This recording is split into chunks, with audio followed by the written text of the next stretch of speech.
চাঁপাইনবাবগঞ্জের রানীহাটি কলেজ মোড়ে আধিপত্য বিস্তারকে কেন্দ্র করে দুই গ্রুপের সংঘর্ষের সময় ছোড়া বোমা ও গুলিতে দুজন নিহত হয়েছেন।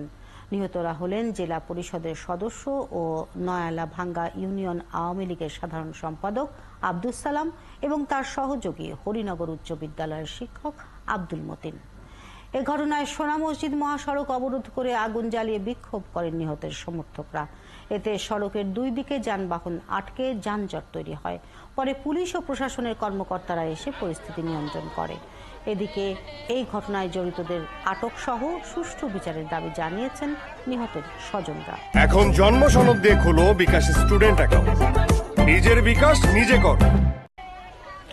চাঁপাইনবাবগঞ্জের আরো খবর জানাতে আমাদের সাথে এখন যুক্ত হচ্ছেন সহকর্মী একেএস রোকন। রোকন, এই ঘটনায় এখনো কেউ আটক হয়েছে কিনা জানতে চাই পুলিশ কি বলছে এ বিষয়ে, এলাকার পরিস্থিতি ঠিক এই মুহূর্তে কেমন দেখছেন?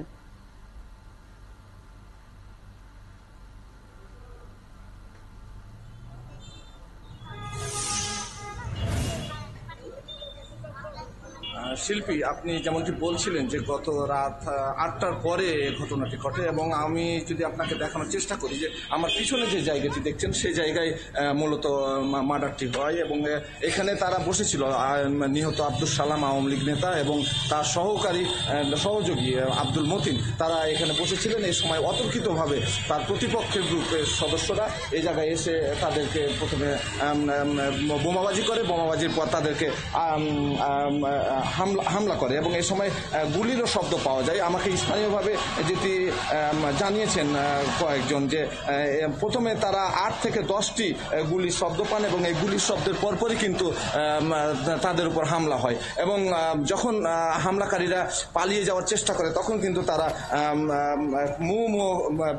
বোমা বিস্ফোরণ ঘটায় এবং তারা ঘটনাস্থল থেকে পালিয়ে যায় এবং এর পরপরই কিন্তু আব্দুস সালামের লাশ এই জায়গায় পড়েছিল। পরে স্থানীয়রা এবং আব্দুল সালামের সমর্থকরা ঘটনাস্থলে আসেন এবং আসার পরে কিন্তু লাশ উদ্ধার করে এবং অপরজন গুলিবিদ্ধ আব্দুল মতিনকে চাঁপাইনবাবগঞ্জ মেডিকেলে নেওয়ার পথে তার মৃত্যু হয়। আমরা যদি একটু দেখানোর চেষ্টা করি, এই জায়গাটি কিন্তু আসলে একটি গুচ্ছগ্রাম এলাকা এবং এখানে আশ্রয়ণ প্রকল্পের লোকজন এখানে বসবাস করে। এইটি একটি ফাঁকা জায়গা, এখানে সাধারণত তারা আড্ডা দেয় এবং আপনাকে আরেকটি বিষয় বলি যে এই পর্যন্ত থানায় কিন্তু কোনো মামলা হয়নি, কোনো পক্ষের কোনো অভিযোগও হয়নি এবং কোনো গ্রেপ্তারও নাই। উৎসুক জনতা এই ঘটনাস্থল দেখতে আসছেন, তবে কেউ কোনো কথা বলছেন না। সবার মধ্যে একটা অজানা আতঙ্ক বিরাজ করছে। আর নিহত যে আব্দুস সালাম, তার বাড়িতে শোকের মাতম আমরা লক্ষ্য করেছি এবং সেখানে কান্নার রোল রয়েছে।